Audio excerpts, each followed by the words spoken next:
जय श्री कृष्ण। श्रीमद्भागवत महापुराण प्रथम खंड छठवां स्कंद चौथा अध्याय। दक्ष के द्वारा भगवान की स्तुति और भगवान का प्रादुर्भाव। राजा परीक्षित ने पूछा, भगवान, आपने संक्षेप से इस बात का वर्णन किया कि स्वयंभू मनवंतर में देवता, असुर, मनुष्य, सर्प और पशु पक्षी आदि की सृष्टि कैसे हुई। अब मैं उसी का विस्तार जानना चाहता हूँ। प्रकृति आदि कारणों के भी परम कारण भगवान अपनी जिस शक्ति से जिस प्रकार उसके बाद की सृष्टि करते हैं, उसे जानने की भी मेरी इच्छा है। सूत जी कहते हैं, सौनकादि ऋषियों, परम योगी व्यास नंदन श्री सुखदेव जी ने राजर्षि परीक्षित का यह सुंदर प्रश्न सुनकर उनका अभिनंदन किया और इस प्रकार कहा। श्री सुखदेव जी ने कहा, राजा, प्राचीन बहिर के 10 लड़के, जिनका नाम प्रचेता था, जब समुद्र से बाहर निकले तब उन्होंने देखा कि हमारे पिता के निवृत्ति परायण हो जाने से सारी पृथ्वी पेड़ों से घिर गई है। उन्हें वृक्षों पर बड़ा क्रोध आया। उनके तपोबल ने तो मानो क्रोध की आग में आहुति ही डाल दी। बस उन्होंने वृक्षों को जला डालने के लिए अपने मुख से वायु और अग्नि की सृष्टि की। परीक्षित, जब प्रचेताओं की छोड़ी हुई अग्नि और वायु उन वृक्षों को जलाने लगी, तब वृक्षों के राजाधिराज चंद्रमा ने उनका क्रोध शांत करते हुए कहा, महाभाग्यवान प्रचेताओं, ये वृक्ष बड़े दीन हैं। आप लोग इनसे द्रोह मत कीजिए, क्योंकि आप तो प्रजा की अभिवृद्धि करना चाहते हैं और सभी जानते हैं कि आप प्रजापति हैं। महात्मा प्रचेताओं, प्रजापतियों के अधिपति अविनाशी भगवान श्री हरि ने संपूर्ण वनस्पतियों और औषधियों को प्रजा के हितार्थ उनके खान पान के लिए बनाया है। संसार में पंखों से उड़ने वाले चर प्राणियों के भोजन फल पुष्पादि अचर पदार्थ हैं। पैर से चलने वालों के घास तृणादि बिना पैर वाले पदार्थ भोजन हैं। हाथ वालों के वृक्ष लता आदि बिना हाथ वाले और 2 पैर वाले मनुष्य आदि के लिए धान गेहूं आदि अन्न भोजन है। 4 पैर वाले बैल ऊंट आदि खेती प्रभुति के द्वारा अन्न की उत्पत्ति में सहायक हैं। हे निष्पाप प्रचेताओं, आपके पिता और देवाधिदेव भगवान ने आप लोगों को यह आदेश दिया है कि प्रजा की सृष्टि करो। ऐसी स्थिति में आप वृक्षों को जला डालें, यह कैसे उचित हो सकता है। आप लोग अपना क्रोध शांत करें और अपने पिता पितामह प्रपितामह आदि के द्वारा सेवित सत्पुरुषों के मार्ग का अनुसरण करें। जैसे माँ बाप बालकों की, पलकें नेत्रों की, पति पत्नी की, गृहस्थ भिक्षुकों की और ज्ञानी अज्ञानियों की रक्षा करते हैं और उनका हित चाहते हैं, वैसे ही प्रजा की रक्षा और हित का उत्तरदायित्व राजा का होता है। प्रचेताओं, समस्त प्राणियों के हृदय में सर्वशक्तिमान भगवान आत्मा के रूप में विराजमान हैं। इसलिए आप लोग सभी को भगवान का निवास स्थान समझें। यदि आप ऐसा करेंगे तो भगवान प्रसन्न कर लेंगे। जो पुरुष हृदय के उबलते हुए भयंकर क्रोध को आत्मविचार के द्वारा शरीर में ही शांत कर लेता है, बाहर नहीं निकलने देता, वह काल क्रम से 3 गुणों पर विजय प्राप्त कर लेता है। प्रचेताओं, इन दीनहीन वृक्षों को और न जलाइए। जो कुछ बच रहे हैं उनकी रक्षा कीजिए, इससे आपका भी कल्याण होगा। इस श्रेष्ठ कन्या का पालन इन वृक्षों ने ही किया है, इसे आप लोग पत्नी के रूप में स्वीकार कीजिए। परीक्षित, वनस्पतियों के राजा चंद्रमा ने प्रचेताओं को इस प्रकार समझा बुझाकर उन्हें प्रंप लोचा अप्सरा की सुंदरी कन्या दे दी और वहां से चले गए। प्रचेताओं ने धर्मानुसार उसका पाणी ग्रहण किया। उन्हीं प्रचेताओं के द्वारा उस कन्या के गर्भ से प्राचेतस दक्ष की उत्पत्ति हुई। फिर दक्ष की प्रजा सृष्टि से तीनों लोक भरे गए। इनका अपनी पुत्रियों पर बड़ा प्रेम था।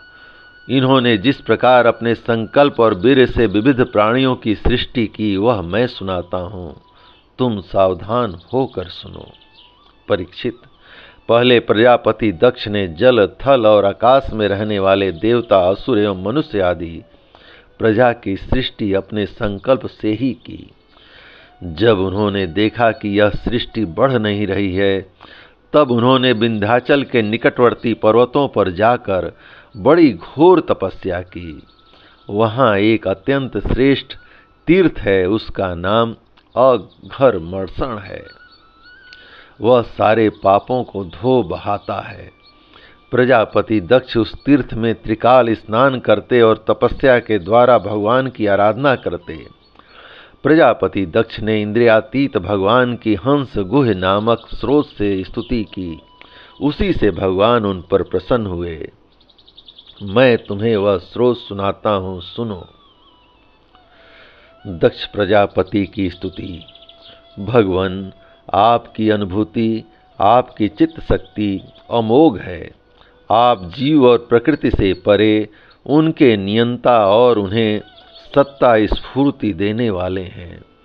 जिन जीवों ने त्रिगुणमयी सृष्टि को ही वास्तविक सत्य समझ रखा है, वे आपके स्वरूप का साक्षात्कार नहीं कर सके हैं, क्योंकि आप तक किसी भी प्रमाण की पहुँच नहीं है। आपकी कोई अवधि, कोई सीमा नहीं है। आप स्वयं प्रकाश और परात्पर हैं। मैं आपको नमस्कार करता हूँ। यूँ तो जीव और ईश्वर एक दूसरे के सखा हैं तथा इसी शरीर में इकट्ठे ही निवास करते हैं, परंतु जीव सर्वशक्तिमान आपके सांख्य भाव को नहीं जानता। ठीक वैसे ही जैसे रूप, रस, गंध आदि विषय अपने प्रकाशित करने वाले नेत्र, घ्राण आदि इंद्रिय वृत्तियों को नहीं जानते, क्योंकि आप जीव और जगत के दृष्टा हैं, दृश्य नहीं। महेश्वर, मैं आपके श्री चरणों में नमस्कार करता हूँ। देह, प्राण, इंद्रिय और अंतःकरण की वृत्तियाँ, पंच महाभूत और उनकी तन मात्राएं, ये सब जड़ होने के कारण अपने को और अपने से अतिरिक्त को भी नहीं जानते, परंतु जीव इन सबको और इनके कारण सत्व, रज और तम, इन तीनों गुणों को भी जानता है, परंतु वह भी दृश्य अथवा ज्ञेय रूप से आपको नहीं जान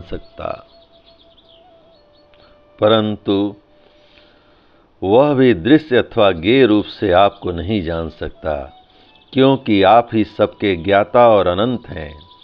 इसलिए प्रभो, मैं तो केवल आपकी स्तुति करता हूँ। जब समाधि काल में प्रमाण, विकल्प और विपर्य रूप विविध ज्ञान और स्मरण शक्ति का लोप हो जाने से इस नाम रूपात्मक जगत का निरूपण करने वाला मन उपरत हो जाता है, उस समय बिना मन के भी केवल सच्चिदानंदमयी अपनी स्वरूप स्थिति के द्वारा आप प्रकाशित होते रहते हैं। प्रभो, आप शुद्ध हैं और शुद्ध हृदय मंदिर ही आपका निवास स्थान है। आपको मेरा नमस्कार है। जैसे याज्ञिक लोग काष्ठ में छिपे हुए अग्नि को समिधेनि नाम के 15 मंत्रों के द्वारा प्रकट करते हैं, वैसे ही ज्ञानी पुरुष अपनी 27 शक्तियों के भीतर गूढ़ भाव से छिपे हुए आपको अपनी शुद्ध बुद्धि के द्वारा हृदय में ही ढूंढ निकालते हैं। जगत में जितनी भिन्नताएं देख पड़ती हैं, वे सब माया की ही हैं। माया का निषेध कर देने पर केवल परम सुख के साक्षात्कार स्वरूप आप ही अवशेष रहते हैं, परंतु जब विचार करने लगते हैं तब आपके स्वरूप में माया की उपलब्धि निर्वचन नहीं हो सकती। अर्थात माया भी आप ही हैं, अतः सारे नाम और सारे रूप आपके ही हैं। प्रभो, आप मुझ पर प्रसन्न होइए, मुझे आत्म प्रसाद से पूर्ण कर दीजिए। प्रभो, जो कुछ वाणी से कहा जाता है अथवा जो कुछ मन, बुद्धि और इंद्रियों से ग्रहण किया जाता है, वह आपका स्वरूप नहीं है, क्योंकि वह तो गुण रूप है और आप गुणों की उत्पत्ति और प्रलय के अधिष्ठान हैं। आप में केवल उनकी प्रतीत मात्र है। भगवान, आप में ही यह सारा जगत स्थित है, आपसे ही निकलता है और आपने और किसी के सहारे नहीं, अपने आप से ही इसका निर्माण किया है। यह आपका ही है और आपके लिए ही है। इसके रूप में बनने वाले भी आप हैं और बनाने वाले भी आप ही हैं। बनने बनाने की विधि भी आप ही हैं। आप ही सबसे काम लेने वाले भी हैं। जब कार्य और कारण का भेद नहीं था, तब भी आप स्वयं सिद्ध स्वरूप से स्थित थे। इसी से आप सबके कारण भी हैं। सच्ची बात तो यह है कि आप जीव जगत के भेद और स्वगत भेद से सर्वथा रहित एक अद्वितीय हैं। आप स्वयं ब्रह्म हैं। आप मुझ पर प्रसन्न हो।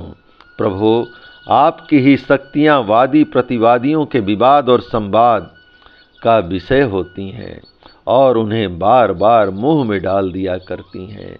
आप अनंत अप्राकृत कल्याण गुण गुणों से युक्त एवं स्वयं अनंत हैं।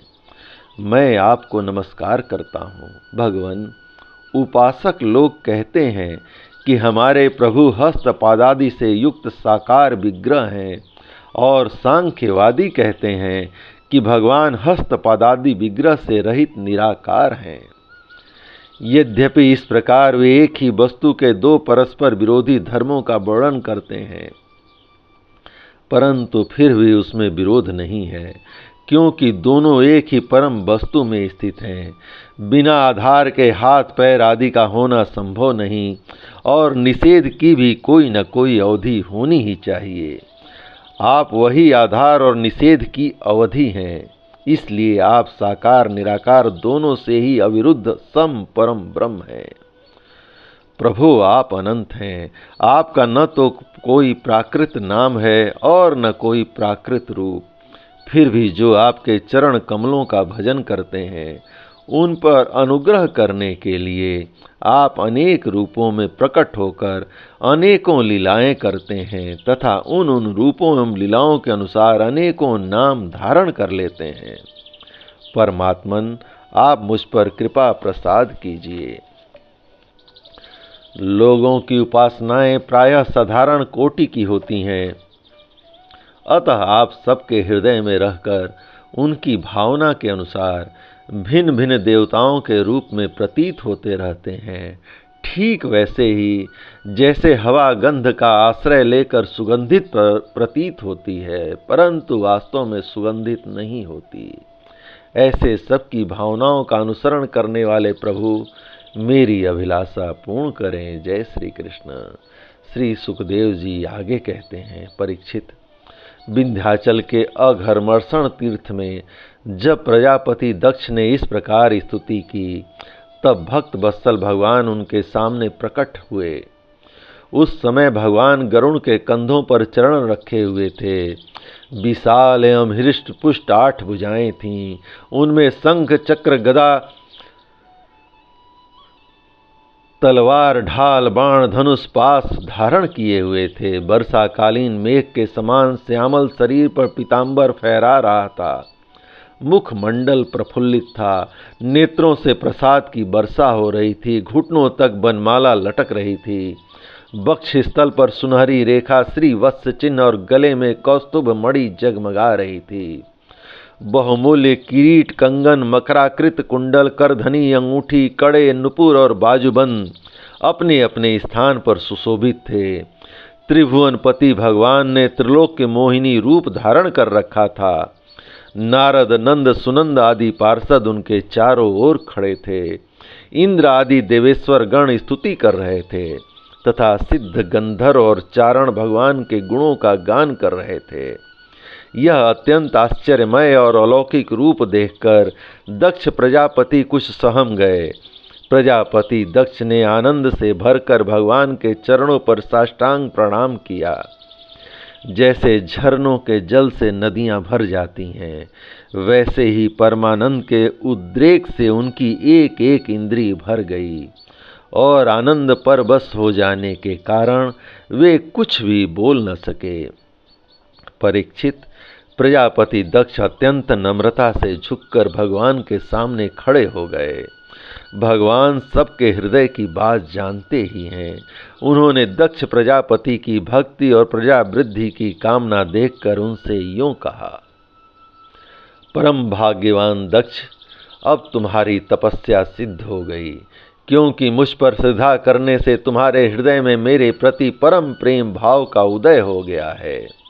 प्रजापते, तुमने इस विश्व की वृद्धि के लिए तपस्या की है, इसलिए मैं तुम पर प्रसन्न हूँ, क्योंकि यह मेरी ही इच्छा है कि जगत के समस्त प्राणी अभिवृद्ध और समृद्ध हों। ब्रह्मा, शंकर, तुम्हारे जैसे प्रजापति, स्वयंभू आदि मनु तथा इंद्रादि देवेश्वर, ये सब मेरी विभूतियाँ हैं और सभी प्राणियों की अभिवृद्धि करने वाले हैं। ब्रह्मन, तपस्या मेरा हृदय है, विद्या शरीर है, कर्म आकृति है, यज्ञ अंग है, धर्म मन है और देवता प्राण है। जब यह सृष्टि नहीं थी तब केवल मैं ही था और वह भी निष्क्रिय रूप में। बाहर भीतर कहीं भी और कुछ न था, न तो कोई दृष्टा था न दृश्य। मैं केवल ज्ञान स्वरूप और अव्यक्त था। ऐसा समझ लो मानो सब और सुसुप्ति ही सुसुप्ति छा रही हो। प्रिय दक्ष, मैं अनंत गुणों का आधार एवं स्वयं अनंत हूँ। जब गुणमयी माया के क्षोभ से यह ब्रह्मांड शरीर प्रकट हुआ, तब इसमें अयो निज आदि पुरुष ब्रह्मा उत्पन्न हुए। जब मैंने उनमें शक्ति और चेतना का संचार किया, तब देव शिरोमणि ब्रह्मा सृष्टि करने के लिए उद्धत हुए, परंतु उन्होंने अपने को सृष्टि कार्य में असमर्थ सा पाया। उस समय मैंने उन्हें आज्ञा दी कि तप करो। तब उन्होंने घोर तपस्या की। उस तपस्या के प्रभाव से पहले पहल तुम 9 प्रजापतियों की सृष्टि की। फिर दक्ष देखो, यह पंचजन प्रजापति की कन्या आसिकनी है, इसे तुम अपनी पत्नी के रूप में ग्रहण करो। अब तुम गृहस्थोचित स्त्री सहवास रूप धर्म को स्वीकार करो। यह आसिकनी भी उसी धर्म को स्वीकार करेगी, तब तुम इसके द्वारा बहुत सी प्रजा उत्पन्न कर सकोगे। प्रजापते, अब तक तो मानसी सृष्टि होती थी, परंतु अब तुम्हारे बाद सारी प्रजा मेरी माया से स्त्री पुरुष के संयोग से ही उत्पन्न होंगी तथा मेरी सेवा में तत्पर रहेंगी। जय श्री कृष्ण। श्री सुखदेव जी कहते हैं, विश्व के जीवन दाता भगवान श्री हरि यह कहकर दक्ष के सामने ही इस प्रकार अंतर ध्यान हो गए, जैसे स्वप्न में देखी हुई वस्तु स्वप्न टूटते ही लुप्त हो जाती है। जय श्री कृष्ण। श्रीमद् भागवत महापुराण प्रथम खंड 6ठा स्कंद का 4था अध्याय भगवान श्री कृष्ण की कृपा से संपूर्ण हुआ। जय श्री कृष्ण।